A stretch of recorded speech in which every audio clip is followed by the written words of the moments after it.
बिस्मिल्लाहिर्रहमानिर्रहीम अस्सलाम वालेकुम रहमतुल्लाह। शहबाज शरीफ आखिरकार भागा भागा पहुंचा है नवाज शरीफ के पास मौजूदा क्रिटिकल सूरत हाल के अंदर मशवरा करने के लिए, रास्ता निकालने के लिए कि आखिरकार कैसे रास्ता निकाला जाए। जहां पर इस वक्त 28वीं तरमीम सर पर आके खड़ी हो गई है। मुल्क में बजट की बात की जा रही है, नया बजट आ रहा है, आवाम की चीखें निकल रही हैं महंगाई की वजह से, बेरोज़गारी की वजह से, और इस तमाम तर हालात की ज़िम्मेदारी मौजूदा हुकूमत के ऊपर डाली जा रही है।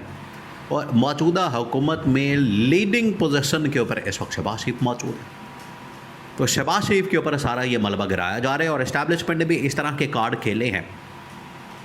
इस्टेब्लिशमेंट की जानिब से भी ये पूरा इस तरह का मंजरनामा तैयार किया गया है कि सारा का सारा मलबा, सारा का सारा नज़ला हमने मौजूदा हुकूमत के ऊपर डालना है और ख़ास तौर पर शहबाज शरीफ के ऊपर डालना है।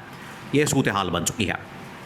अब ऐसे में पहुंचा है शहबाज शरीफ नवाज शरीफ के पास और उसने आके रायबंड में मुलाकात की नवाज शरीफ के साथ। अब नवाज शरीफ असल में तो पार्टी का सरबराह है नून लीग का, और वो एक अलग बात है कि इसको पाकिस्तान बुलाया गया था इस मकसद के लिए कि उसे वज़ीर-ए-आज़म बना दिया जाए, उसको प्राइम मिनिस्टर बनाया जाए, लेकिन शहबाज शरीफ ने धोखा दिया।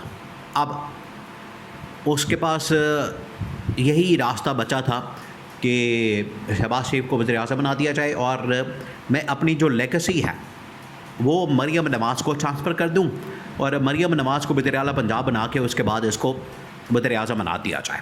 ये उसने एक लेगेसी छोड़ी है और उसके अंदर ये रास्ता निकाला है कि अगर मरियम नवाज़ को वज़ीर-ए-आला पंजाब बना दिया जाए तो उसके बाद यहाँ से रास्ता आगे जाएगा वज़ारत उस्मा तक मरियम नवाज़ के लिए।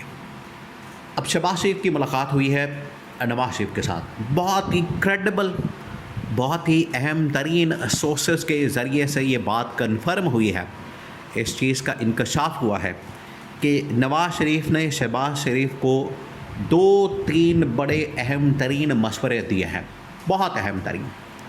और मौजूदा सूरत हाल में उन्होंने असल में बता दिया कि आपने इसको कैसे डील करना है, इसको कैसे काउंटर करना है। सबसे पहले तो उन्होंने 28वीं तरमीम के ऊपर बात की।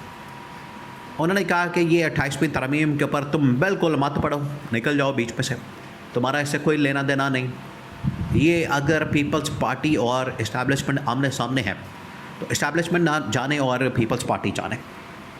पीपल्स पार्टी के सिंध के अंदर गवर्नमेंट है जो कि स्टेक पे लगी है। पंजाब के अंदर जो हमारी गवर्नमेंट है, क्योंकि पंजाब और सिंध दोनों असल में टारगेट पर हैं, निशाने पर हैं कि दोनों को मज़ीद सूबों के अंदर डिवाइड कर दिया जाए, पंजाब को भी सिंध को भी।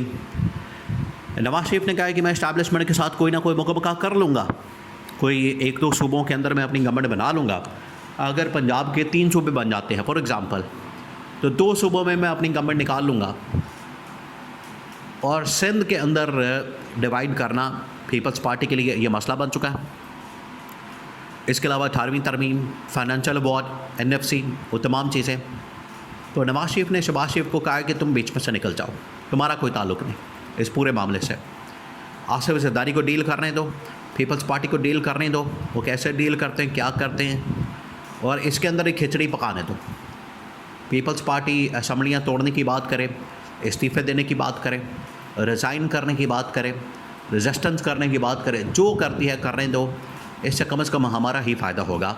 ये नवाज शरीफ ने बहुत ही अहम तरीन मशवरा शहबाज शरीफ को दिया कि तुमने इस मामले के अंदर नहीं पढ़ना। और अगर किसी स्टेज के ऊपर, ये नवाज शरीफ को पता है इस बात का, शहबाज शरीफ को हटाने की बात होती है, शहबाज शरीफ को घर भेजने की बात होती है, तो नवाज शरीफ ने कहा है कि तुमने आराम से, प्यार से इस्तीफ़ा दे देना है, घर चले जाना है, रजिस्ट बिल्कुल नहीं करना और ये सिस्टम को चलाने दें, क्योंकि उसके बाद ये सिस्टम चला नहीं सकते, इनको चलाना मुश्किल हो जाएगा। तो हमारे ऊपर जो मलबा गिरा हुआ है, हमारे ऊपर जो इस वक्त नज़ला गिरा हुआ है, हमारे ख़िलाफ़ जो इस वक्त पब्लिक हो चुकी है, तो जो भी आके ऊपर बैठेगा इस्टेब्लिशमेंट की जानिब से या कोई भी, ऑटोमेटिकली ये नज़ला उधर चला जाएगा, ऑटोमेटिकली ये मसला उधर चला जाएगा, मलबा उनके ऊपर गिर जाएगा, हम बीच में से निकल जाएंगे। हम फिर अगला 1-1.5 साल इलेक्शन का इंतज़ार करेंगे बाहर बैठ के, हम बाहर बैठ के किसी के साथ भी कोई इत्तेहाद करके तहरीक चला देंगे और आवाम को उनके ख़िलाफ़ जो सेटअप होगा भड़का देंगे, हमारा फ़ायदा हो जाएगा। तो नवाज़ शरीफ ने असल में सियासी तौर पर यह रास्ता दिया। एंड पर नवाज़ शरीफ ने एक बहुत अहम तरीन मशवरा दिया इमरान खान का मुतालिक। अब ये बड़ा हैरान कन है, ये किसी ने सोचा भी नहीं। नवाज़ शरीफ ने कहा है शहबाज शरीफ को कि इस वक्त तुम इंतज़ाम करो इमरान खान से मुलाकात के लिए, और ये मुलाकात खुफिया तरीन मुलाकात होनी चाहिए, सीक्रेट मुलाकात, किसी को कानो कान भी इसकी खबर नहीं हो, कानो कान भी। तुम जाओ इमरान खान के पास, इमरान खान के पास जाके मुलाकात करो और उससे माफ़ी मांगो, क्योंकि अब ये चीज़ साबित हो गई। देखिए अब तो पूरी दुनिया इस बात को मान चुकी, तस्लीम कर चुकी। अब तो साइफर पब्लिक हो गया, आवाम के सामने आ गया, उसको पब्लिश कर दिया गया। जो ओरिजिनल डॉक्यूमेंट है जो साइफर का, वो पब्लिक हो गया, उसको पब्लिश कर दिया गया है। तो नवाज़ शरीफ ने कहा कि पीछे क्या बचा, हम तो जलील हो गए। ये जो साजिश हमसे करवाई गई, हमें जिस तरीके से इस्तेमाल किया गया और हमारे कंधे को इस्तेमाल किया गया, हमारे कंधे पर रख कर ये बंदूक चलाई गई, उसमें तो हम फारिग हो गए, हमारे पल्ले क्या बचा है। इसलिए बेहतर यही है, अपने आप को पॉलिटिकली अगर हमने रिवाइव करना है, पॉलिटिकली अगर हमने आगे बढ़ना है, और थोड़ी बहुत जो पोजीशन है पॉलिटिकली अगर हमने इसको स्टेबल करना है, तो उसके लिए ज़रूरी है कि हम जाएं इमरान खान के पास और इमरान खान से जाके माफ़ी मांगें, और ये साइफ़र का डॉक्यूमेंट उसके पास ले जाओ, उससे जाके माफ़ी मांगो और उसे कहो कि बिल्कुल हमसे साजिश हुई, हम इस्तेमाल हुए, हमें इस्तेमाल किया गया, हमें ला के बिठा दिया गया, हमें नहीं पता था कि 3-4 साल के अंदर हमारा ये हाल कर दिया जाएगा।